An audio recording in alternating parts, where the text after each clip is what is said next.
स्वागत है आपका गणना चक्र इतिहास में। और ये चैप्टर चल रहा है प्राचीन भारतीय इतिहास की प्रमुख रचना एवं उनकी रचनाकारों से संबंधित। तो इस वीडियो में हम पीछे के 46 क्वेश्चन कर चुके हैं और जो शेष बचे क्वेश्चंस हैं उनको इस वीडियो में आज हम डिस्कस करेंगे।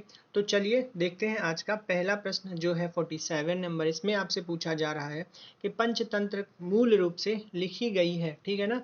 पंचतंत्र के रचनाकार के बारे में आपसे पूछा जा रहा है। ऑप्शंस अगर हम देखें तो कहा जा रहा है पंचतंत्र के राइटर हैं कालिदास, विष्णु शर्मा, तुलसीदास या फिर रैदास। तो इस प्रश्न का जो उत्तर होने वाला है वो उत्तर नंबर आपका हो जाएगा बी, यानी कि पंचतंत्र के जो रचनाकार हैं उनका नाम है विष्णु शर्मा। अगला प्रश्न हम देखें, प्रश्न संख्या है हमारा 48 और इसमें आपको सूची 1 को सूची 2 से मिलान करना है। तो इस प्रश्न को अगर हम देखें तो इस प्रश्न में सबसे पहले सर्ववर्मा जो है, सर्ववर्मा का जो ग्रंथ है वो हो जाएगा आपका कातंत्र, ठीक है ना। सर्ववर्मा का जो ग्रंथ हो जाएगा वो हो जाएगा कातंत्र। और उसके बाद में अगर हम बात करें शूद्रक, तो शूद्रक हो जाएगी मृच्छकटिकम। अगर विज्ञानेश्वर की बात करें तो विज्ञानेश्वर का संबंध हो जाएगा आपका मिताक्षर से। और अगर डी ऑप्शन कल्हड़ की बात करा जाए तो बचा हो जाएगा कल्हड़ की है रचित तरंगिणी, ठीक है ना। सर्ववर्मा की रचना का नाम है कातंत्र। शूद्रक द्वारा जो रचित है उसका नाम है मृच्छकटिकम। विज्ञानेश्वर की जो रचना है उसका नाम है मिताक्षरा एवं कल्हड़ की जो रचना है उसका नाम है रजत रंगिणी। तो ये रहा आपका प्रश्न संख्या 48।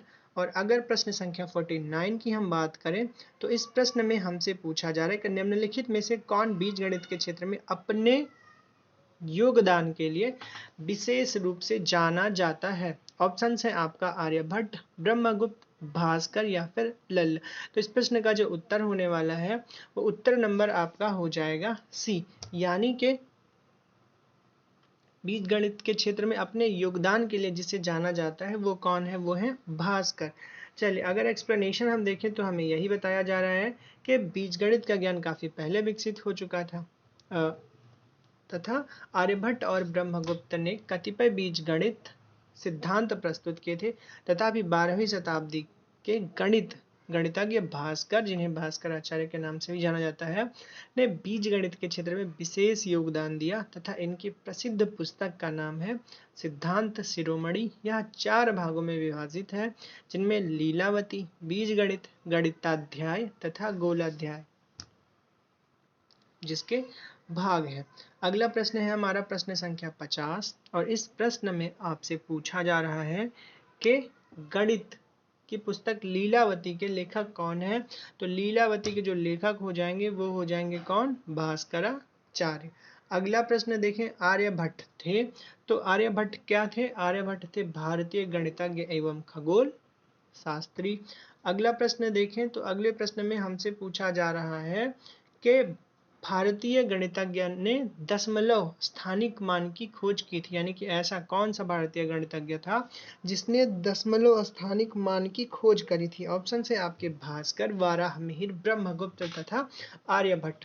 तो इस प्रश्न का जो सही उत्तर होने वाला है वो उत्तर नंबर आपका हो जाएगा डी, यानी कि आर्यभट्ट ऐसे गणितज्ञ थे जिन्होंने दशमलव के स्थानिक मान की खोज करी थी। अगला प्रश्न हम देखें, प्रश्न संख्या 53 और इसमें हमसे कहा जा रहा है मत विलास प्रहसन के लेखक कौन से थे। ऑप्शन है आपका गौतमी पुत्र सातकर्णी, महाक्षत्रप रुद्रदामन, महेंद्र बर्मन तथा पुलकेशिन द्वितीय। तो मत विलास प्रहसन के जो लेखक हैं उनका नाम है महेंद्र बर्मन।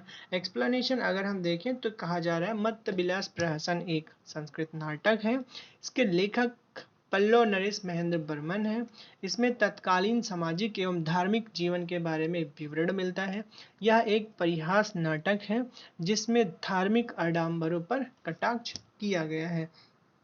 मनुस्मृति मुख्यतः संबंधित है, तो मनुस्मृति का जो संबंध है वो किससे हो जाएगा, सामाजिक या फिर समाज व्यवस्था से। अगला प्रश्न हम देखिए, यही कहा जा रहा है कि मनुस्मृति जो है, मनुस्मृति में 8 स्मृतियां सम्मिलित हैं और जिसके रचनाकार मनु हैं और प्राचीन भारतीय समाज का वर्णन इसमें मिलता है और मनु को प्राचीन भारत का प्रथम एवं महान विधि निर्माता भी कहा जाता है। 55 नंबर क्वेश्चन, प्राचीन भारत के महान विधि निर्माता थे। तो प्राचीन भारत के महान विधि निर्माता कौन थे? मनु थे। चलिए अगला प्रश्न हम देखेंगे, 56 में है, किसे भारत का प्रथम विधि निर्माता माना जाता है? पाणिनि, मनु, कौटिल्य या कपिल? तो प्राचीन भारत का विधि निर्माता जो माना जाता है वो किसे माना जाता है? मनु को। क्वेश्चन नंबर 57, इसमें कहा जा रहा है शून्य का आविष्कार किया था। ठीक है, यहाँ पे 2 बातें हैं ध्यान देने वाली। एक तो ये है कि बात करी जाए जब शून्य के आविष्कार के बारे में, ठीक है ना, तो शून्य का आविष्कार किसने किया था? किसी अज्ञात भारतीय ने। लेकिन जब शून्य के स्थानीय मान की बात करी जाए तो वो कौन हो जाते हैं? वहां पे आर्यभट्ट हो जाते हैं। ठीक है ना, यहाँ पे है आपका कि शून्य का आविष्कार किसने किया था। तो प्रश्न में है शून्य के आविष्कारक के बारे में, तो शून्य का आविष्कारक जो है वो कोई अज्ञात भारतीय है। इस प्रश्न में डी ऑप्शन आपका सही उत्तर हो जाएगा। ठीक, प्रश्न संख्या 58 है आपकी, इसमें कहा जा रहा है शून्य की खोज की थी। ऑप्शन है आपके रोमवासी, चीनी, भारतीय या फिर सुमेरियों ने। तो शून्य के खोजकर्ता कौन है? हमारे प्यारे भारतीय हैं। अगला प्रश्न 59, निम्नलिखित में से कौन सा जोड़ा सही सुमेलित नहीं है? ऑप्शन है आपके लाइफ ऑफ वेन्सांग जो रचना है उसके राइटर है हुई ली। ये जो प्रश्न है ये ऑप्शन सही हो जाएगा। नेचुरल हिस्ट्री का के राइटर जो है वो टालमी नहीं है, ये हमारा ऑप्शन गलत हो जाएगा।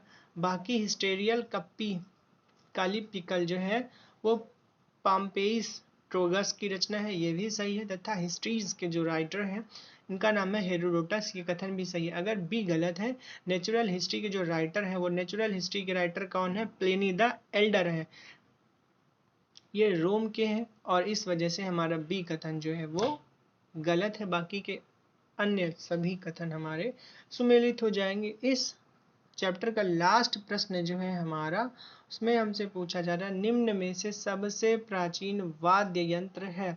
ऑप्शंस है आपके सितार, बीड़ा, सरोद या फिर तबला।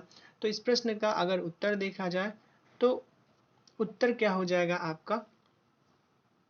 सबसे प्राचीन वाद्य यंत्रों की बात करी जाए तो वो हो जाता है बीड़ा। ठीक ना, अगर इस प्रश्न का हम एक्सप्लेनेशन देखें तो कहा गया है कि दिए विकल्प में सर्वाधिक प्राचीन वाद्य यंत्र जो है हमारा बीड़ा है। यह प्राचीन काल से भारतीय संस्कृति एवं संगीत का भाग रही है, जबकि सितार, सरोद एवं तबला मध्यकालीन वाद्य यंत्र है। ठीक है ना, प्राचीन काल से ही संगीत एवं भारतीय संस्कृति का जो भाग रही है उसका नाम क्या है? उसका नाम है, उस वाद्य यंत्र का नाम है बीड़ा। ठीक है ना, तो ये इस वीडियो सीरीज का यानी कि प्राचीन भारत के इतिहास में जितने सारे क्वेश्चंस डिस्कस किए गए हैं उनमें से ये सबसे लास्ट क्वेश्चन था और इसी क्वेश्चंस के साथ ही हमारा प्राचीन इतिहास में आज तक जितने सारे क्वेश्चंस पूछे गए हैं वो सारे क्वेश्चंस हो गए हैं कंप्लीट। तो आई होप आप अगर सारा प्रश्न देख लेते हैं और अच्छे से समझ लेते हैं, याद कर लेते हैं, वीडियो को आप एक बार नहीं 2 बार देखते हैं कि सारे क्वेश्चंस आपको रट जाए, तो मैं इस बात को आपको पूर्णतः जिम्मेदार हो सकता हूं कि शायद ही कोई प्रश्न आपकी परीक्षा में प्राचीन इतिहास से बचे जिनको आप सॉल्व ना कर पाए। ठीक है ना, अगर आपसे सेम क्वेश्चन नहीं आता है तो वो क्वेश्चन का प्रारूप आपको एक्सप्लेनेशन में जरूर फंस जाएगा। तो आई होप आपको ये पूरा वीडियो सीरीज अच्छा लगा हो। अगर आपने पूरी वीडियो देख ली है तो उसके लिए आपका बहुत बहुत धन्यवाद, और अगर देख चुके हैं तो प्लीज़ चैनल को सब्सक्राइब करिएगा और वीडियो को अपने दोस्तों में शेयर जरूर करिएगा। अंततः थैंक्स अ लॉट।